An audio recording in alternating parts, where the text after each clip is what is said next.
The possibility to change is everlasting. So are the consequences of committing acts of violence. At some point, you will no longer be the way you are right now, and will have to face who you are and what you have done.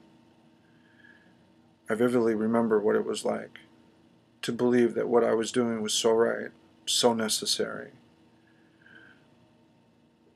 I committed the majority of my life towards carrying out acts of hate and violence towards the people I felt had persecuted me, abandoned me, had caused me harm, and had harmed those of others that I cared about.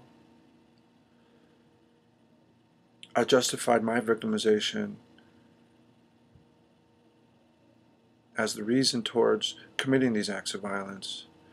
I felt that since things had been done to me, that what the world deserved was for me to do things to them. In reality, what ended up happening is the acts of a few became the acts of many, as I unjustifiably connected the debt that a handful of people owed me to the debt of the world. In fact, I took my gripe right up to God and felt that He owed me too. Somebody introduced some fancy languages and some stolen pieces of literature that were bastardized towards rhetoric and dogma that fueled my anger, that helped channel that hate and violence that I had inside of me in a way that it was never meant to be channeled. It took glorified words and ideas and concepts and turned them into weapons.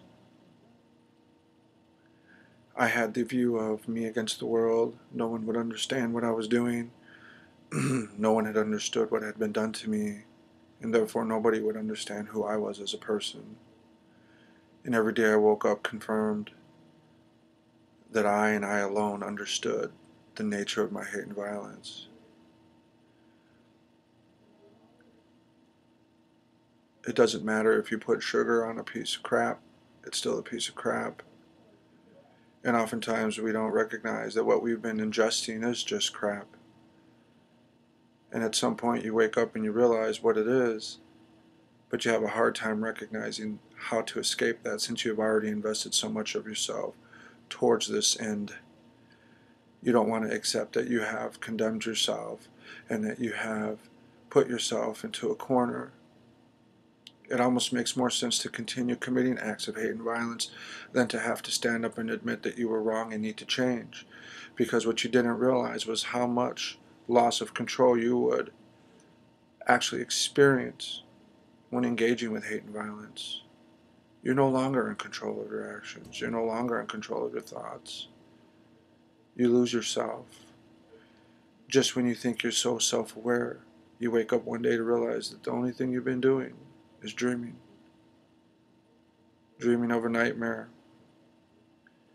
When you finally wake up, you can't believe just how real the dream felt. And when you were in the dream, you couldn't believe that there was an alternative to your existence. And eventually you commit these acts of hate and violence towards people, innocent people mostly. And even if you had somebody who did do you wrong in front of you, you're not the person who should be judging them. The very things you try to do to distance yourself from your offenders are the very things that tie you together forever. The very things you think you're going to do to change a mind are the very things that you do to confirm to others why they should not change their mind.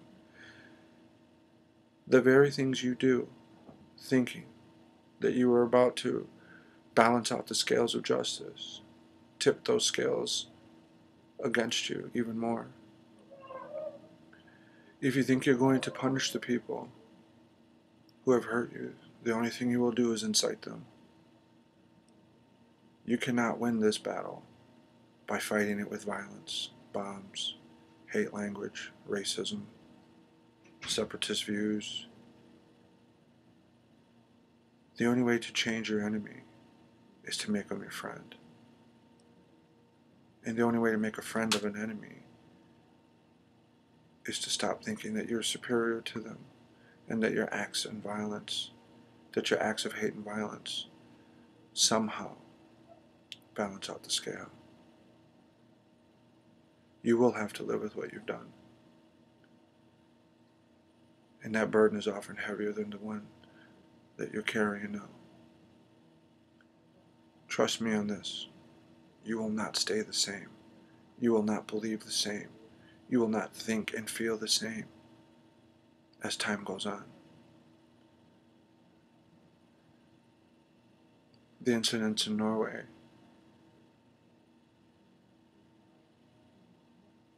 that man has kicked himself out of humanity and kicked himself out of the world.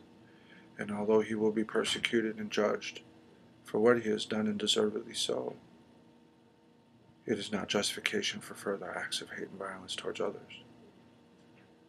We have to have intelligent responses, balanced out with justice, balanced out with empathy, balanced out with commitment to change.